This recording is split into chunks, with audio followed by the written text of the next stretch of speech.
what it is, what's happening. So, you ever buy something and you say to yourself, why did I buy this piece of garbage? Well, we're working on the project Bronco. And it's starting to irritate me a little bit.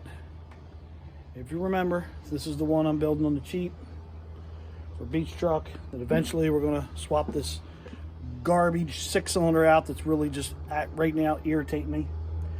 So, I did not film this, but the other night I went ahead and made the repair to those couple injector wires that I found that were burned up.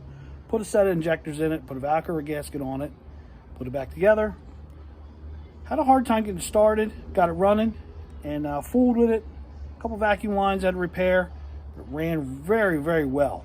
Had a little bit of a rough idle, come and go, but once off idle, smooth as glass. Plenty of power, run good. Tonight I get home from work.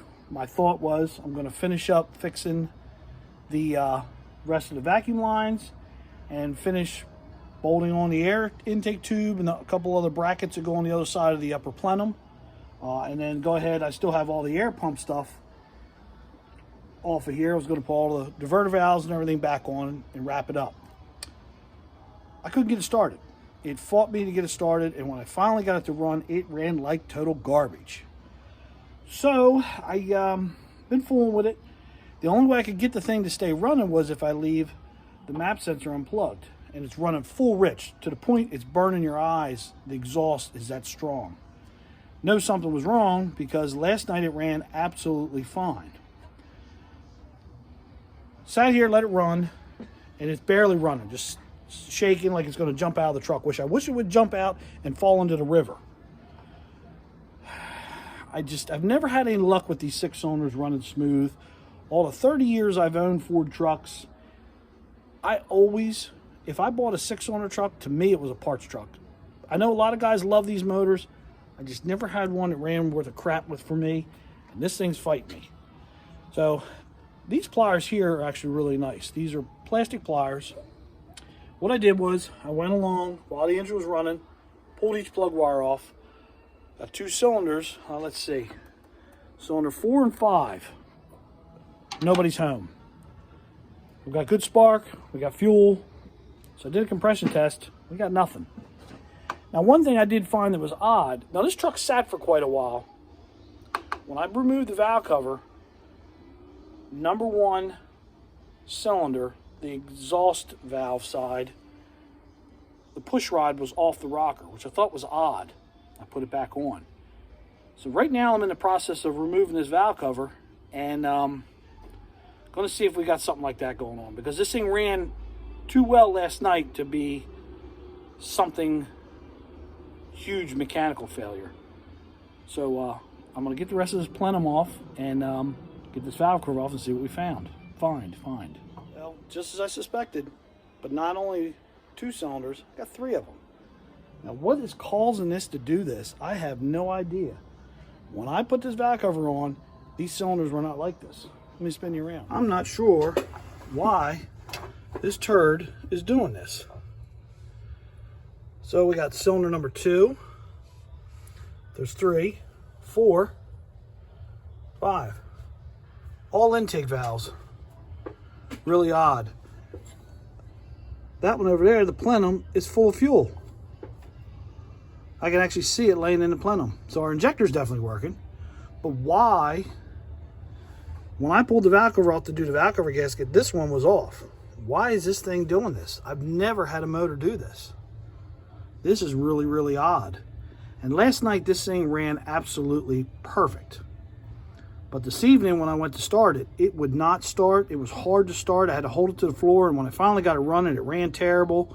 It was dieseling because it was spark knocking real bad. What's got me really stumped is it's all in the intake.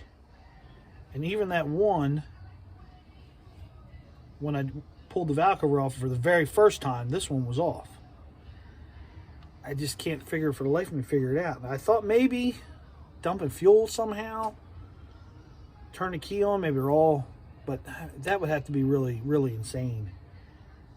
I can't figure it out for the life of me why this turd is doing this. doesn't make any sense. I've racked my head. So what I think I'm going to do is it's crazy. They're all tight too. Well, that one's a little loose. And since the push rod's wedged along the side of the rocker arm, it wasn't making any noise. So I guess what I'm going to do is I'm going to loosen these rockers up and put it. I was looking to see if it smelled like fuel. I think what I'm going to do is I'm going to go ahead and loosen the rockers back up, put the push rod back where it belongs, as long as the push rod's not bent. And then I think what I'm going to do is, unfortunately, you got to pull the plenum to get the valve cover off. What I think I'm going to do is put it back together and just fire it up. Let it run. I think what I'm going to do is I'll do this tonight. I'm going to let it sit. I don't think I'm going to put the valve cover back on it tonight. I think I'm just going to put these on. I think what I'm going to do is put my starter button on it. I'm going to roll the motor over after it's sat overnight and see if it does anything funky. Because when I went to start it tonight, it was really hard to start. It was spinning over. It didn't sound right when it was spinning over.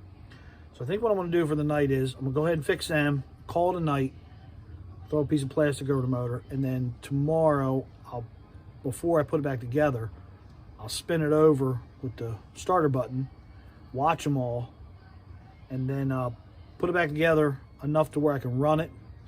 And I think what I'll do is I'll just let it run for, I put 5 gallons of fresh gas in it, so I'll just let this thing run for an hour or two. Just park it over there in the field and just let it run.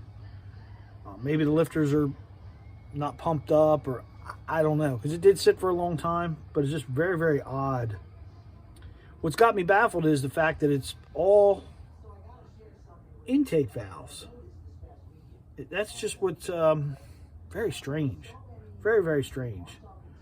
Never seen anything like it. And the reason I decided to pull the valve cover after I did compression test, was last night it ran fine. So I knew it had to be something. Once I did compression test and we had no compression on those couple cylinders, I knew to pull the valve cover because something wasn't up. And the fact that I had found that cylinder in the very beginning when I was just doing the valve cover gasket kind of led me to think something like that. So I think we're going to put it together and we'll fire it up tomorrow and let it run and see what happens. This is just a really, really odd, weird one I've never seen. But maybe I'll get lucky. We'll put it back together and just let it run, and maybe it'll be fine. If it does it again, then we got something going on. But I've never seen anything like this. Kind of strange. You know, if I saw something broken, I would, I could understand it. But when I put this one back on, it hasn't come back off. So it's leading me to believe that, maybe the lifters just bled down or something. I don't know. Maybe the valves were sticking. I don't know. It's really hard to say. But holla at your boy. I'll keep you guys updated on what I find.